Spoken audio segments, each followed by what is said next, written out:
In the year 36 before Christ, at the westernmost reaches a Chinese army would ever attain, a fortress of wood and earth rose defiantly against the horizon of Central Asia.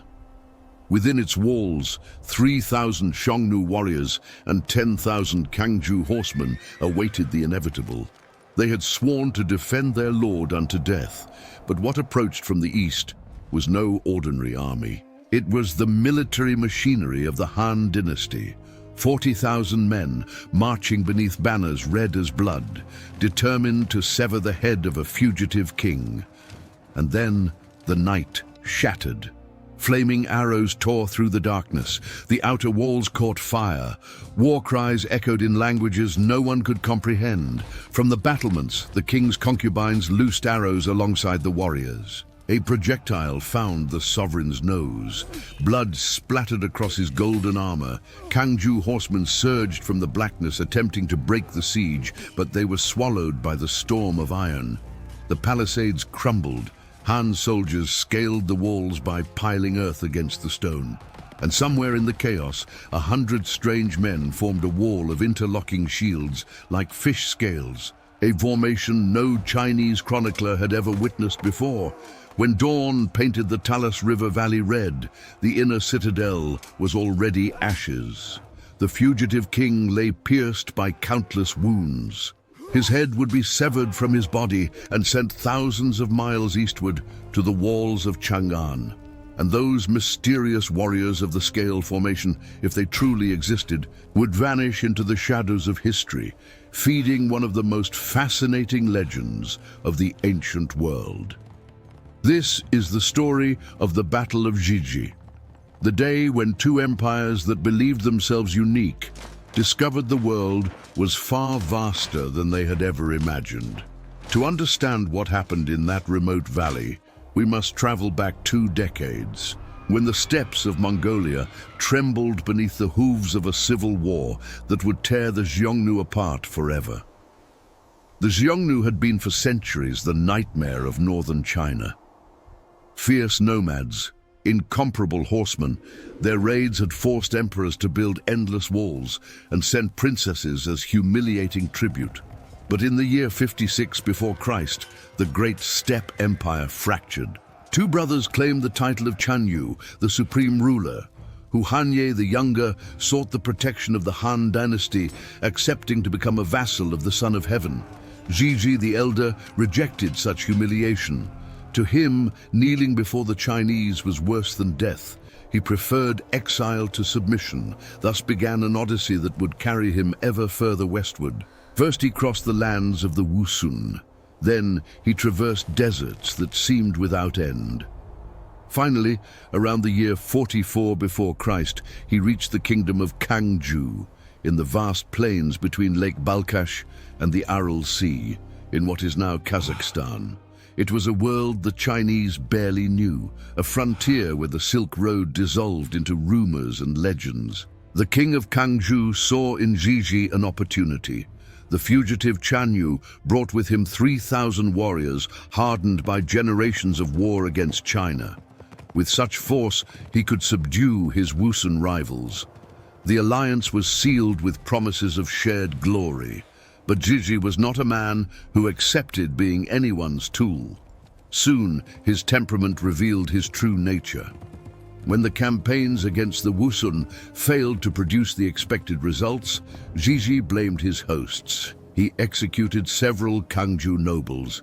He killed the king's daughter, who had been given to him in marriage. And in an act of supreme arrogance, he forced 500 Kangju men to labor for 2 years, building a fortress that would bear his name. The citadel of Xiji rose near the Talas River, with double wooden palisades, watchtowers and walls of rammed earth. It was a prison as much as a palace, the refuge of a tyrant who had turned his allies into slaves. Meanwhile, in Chang'an, the capital of the Han Dynasty, reports about Xiji arrived fragmented and troubling. The fugitive Xiongnu had executed an imperial envoy. He had humiliated ambassadors. He attacked peoples who traded with China. For Emperor Yuan, this was not merely a personal affront, it was a strategic threat.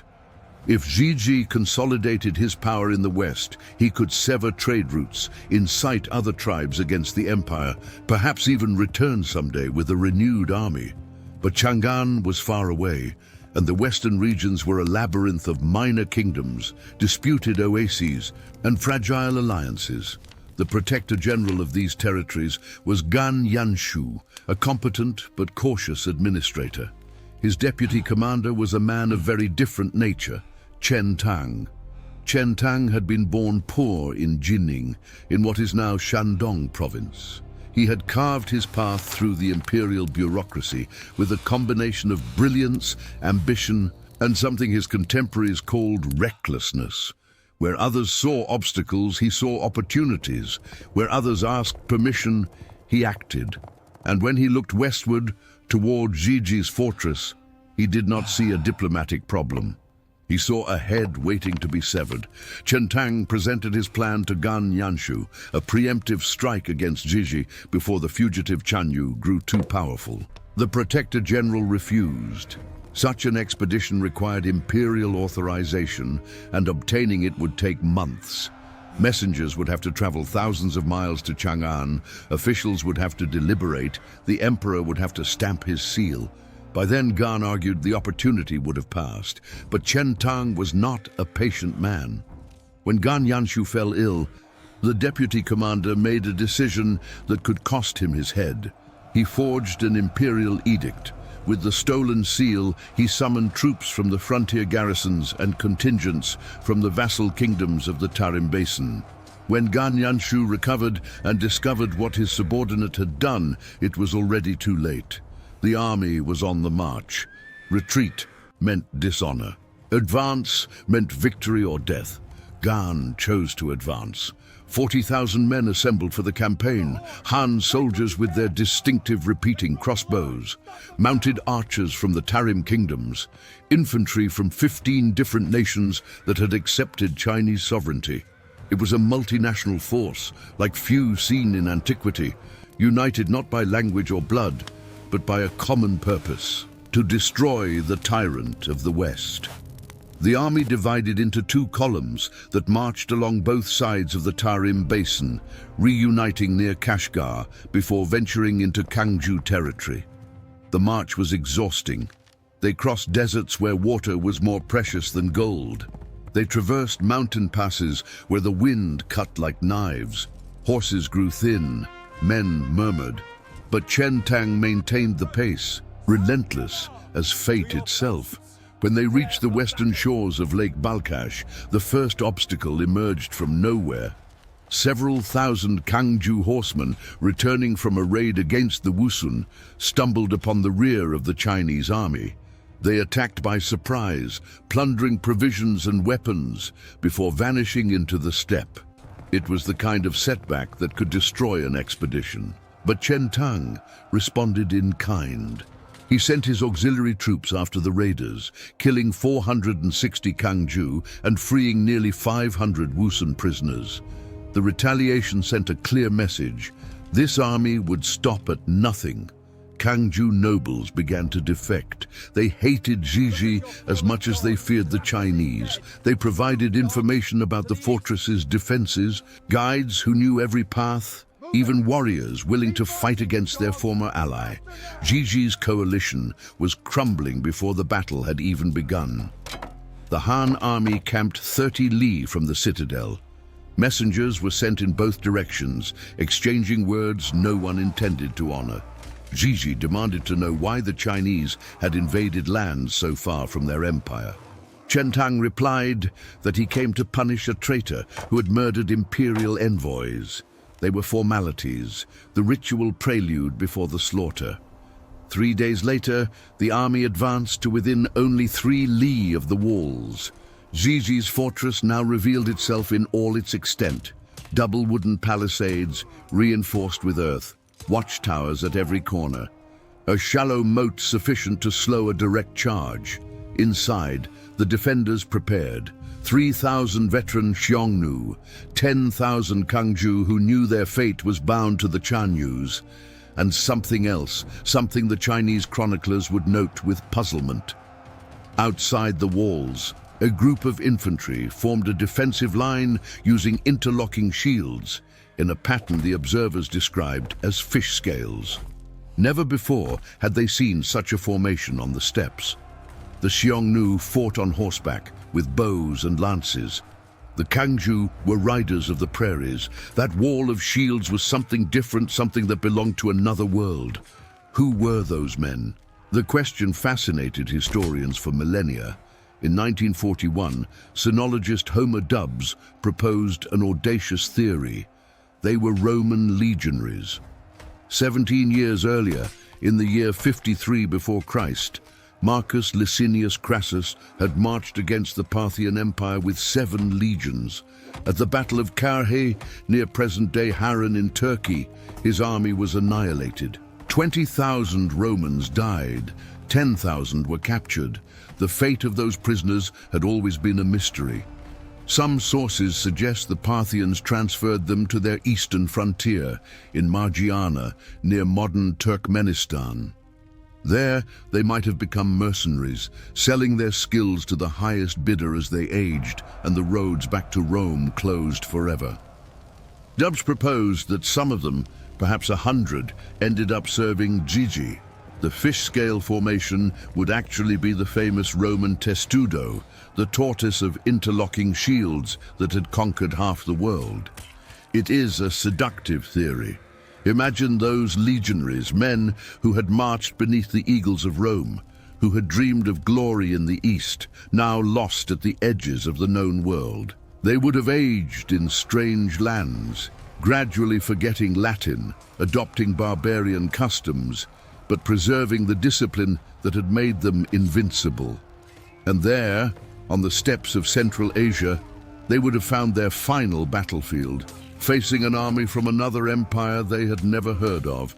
However, history demands evidence, and evidence is elusive. Genetic studies of the inhabitants of Liqian, the Chinese village where the survivors supposedly settled, have found no conclusive evidence of ancient European ancestry. Modern historians point out that the fish scale formation was known in China since at least the 8th century before Christ. Other Central Asian peoples also used shield formations. The connection to Rome remains, at best, a fascinating possibility, a mystery that will probably never be solved. But that autumn night, as the Han army prepared for the assault, such questions mattered little. Only victory mattered. Chen Tang divided his forces into 6 divisions, with names that resonated like war drums: demonstrated might, white tiger, combined cavalry, and 3 more under the command of experienced colonels. Each division had its objective. The crossbowmen would form a screen of projectiles, while the infantry advanced with wicker shields covered in leather. Sappers would carry ladders and tools to demolish the palisades. The cavalry would wait in reserve, ready to exploit any breach. The attack began at dusk. Thousands of hand crossbows fired in coordinated volleys, darkening the sky with bronze bolts. Arrows fell like deadly rain upon the defenders.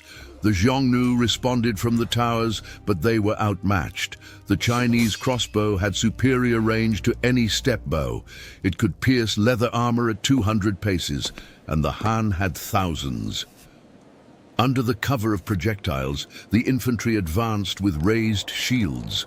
They reached the outer palisades and began working with axes and levers. Wood splintered. Torches flew toward the dry walls. Soon, entire sections of the fortification were burning, illuminating the night with an infernal glow. Xiji watched from the inner citadel. He knew the fortress was lost, but escape was impossible. He had too many enemies in every direction. The Kangju hated him for his cruelty. The Wusun hated him for his raids. And now the Chinese had come from the other end of the world to claim his head. There was nowhere to hide. That night, several hundred Xiongnu horsemen attempted to break through the siege under cover of darkness. They were slaughtered to the last man. Their bodies lay scattered across the plain, marking the perimeter of an inescapable trap. Shortly after midnight, the Han broke through the outer walls. The defenders retreated to the inner citadel, a smaller compound, where Xiji had built his wooden palace. From the battlements, the Xiongnu's concubines and wives fired arrows alongside the warriors. One struck Xiji in the nose. Blood flowed between his fingers as he screamed orders that no one could follow anymore. It was then that several thousand Kangju horsemen emerged from the darkness. They had come perhaps out of belated loyalty, perhaps hoping to turn the tide of battle. They charged the Han lines in the midst of the shadows, but achieved nothing. Chinese discipline held. The crossbows kept firing. The Kangju withdrew, leaving behind more corpses in the starless night. When dawn broke over the Talas Valley, the inner citadel was already ablaze. Han soldiers had piled earth against the walls, creating improvised ramps up which they climbed like furious ants. Section after section fell. The defenders retreated toward the palace, the last refuge. Xiji fought to the end. Surrounded by 100 loyal warriors, he barricaded himself in the main hall while flames devoured the roof. The Han attacked from all directions. Bolts and spears pierced through the gaps. Smoke filled their lungs. One by one, the defenders fell. And when soldiers finally burst into the palace, they found the Xiongnu dying among the bodies of his men. They severed his head while he still breathed. The chronicles recorded the numbers with the bureaucratic precision characteristic of Han administration. 1,518 Xiongnu died, including the Crown Prince and Xiji's wives. 145 were captured alive. More than 1,000 surrendered. The soldiers plundered the camp, keeping the spoils as reward. The prisoners were distributed among the 15 kingdoms that had participated in the battle, becoming slaves or servants of their new masters. And those mysterious warriors of the scale formation, if they truly were Romans lost at the edges of the world, vanished into the mists of history. Perhaps they died in the assault, perhaps they were captured and taken further east, toward China, where a village called Liqian would wait millennia to claim a heritage that perhaps never existed. The following spring, Gan Yanshu and Chen Tang arrived in Chang'an, carrying Xiji's head preserved in salt and spices. The journey had taken months, crossing deserts, mountains and rivers, but the evidence of their victory had to be presented before the Son of Heaven.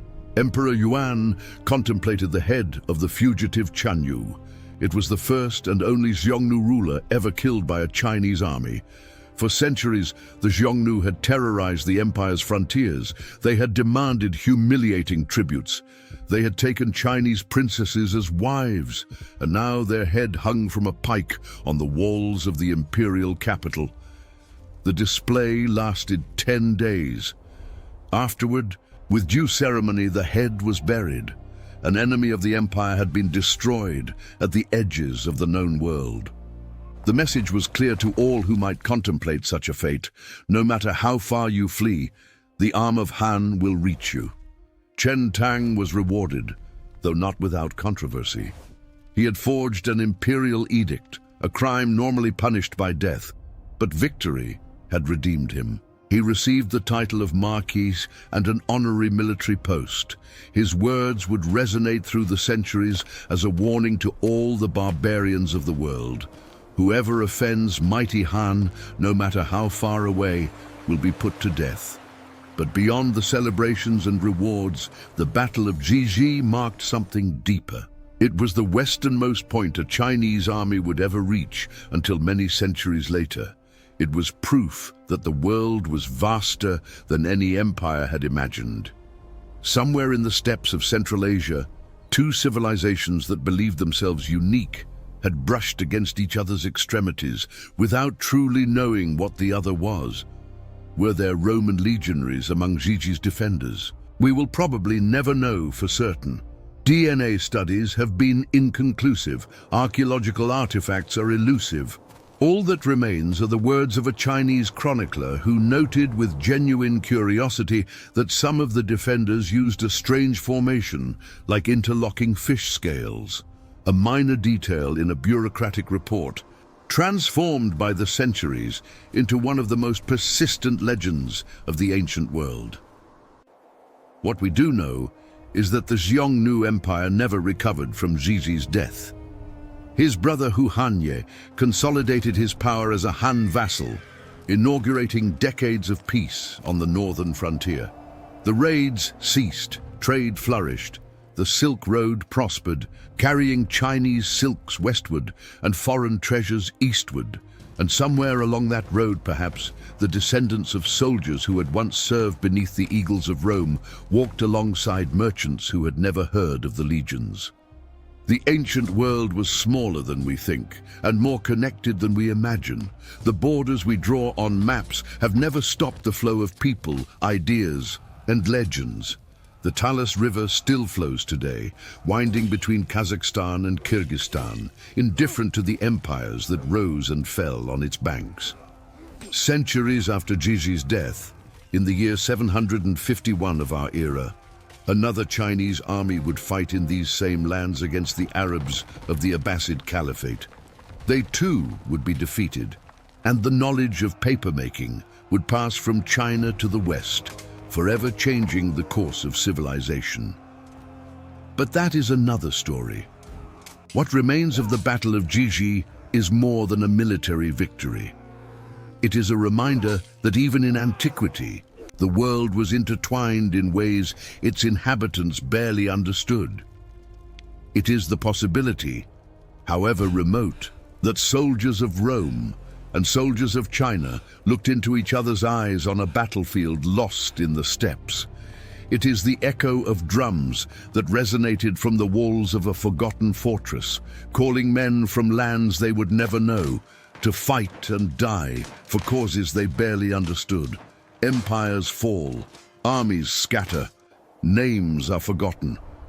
But stories remain, whispered from generation to generation, transforming with each telling until truth and legend become indistinguishable. And in that space between what we know and what we imagine, the Battle of Zhizhi still burns, illuminating for an instant the vastness of the ancient world and the strange connection between peoples who believed themselves alone at the ends of the earth. Because in the end, what matters is not whether there were Romans at Xiji. What matters is that there could have been, and that possibility, that slender silver thread connecting the Tiber to the Yellow River, is enough to remind us that humanity has always been one, even when it did not know it. Xiji's head was buried more than 2,000 years ago. His bones have turned to dust. His fortress has disappeared beneath the sands of time. But every time someone speaks his name, every time a historian debates the lost Romans in China, every time a traveler contemplates the steppes of Central Asia, wondering what secrets they hold, the echo of that battle resonates once more. And in that echo, in that murmur that crosses millennia, the warriors of Xiji continue to fight their final battle, eternally trapped between history and legend, between East and West, between what was and what might have been. Thus ended the life of Xiongnu, the king who fled toward the end of the world only to discover the world had no end, and thus began a legend that not even the empires that created it could have imagined.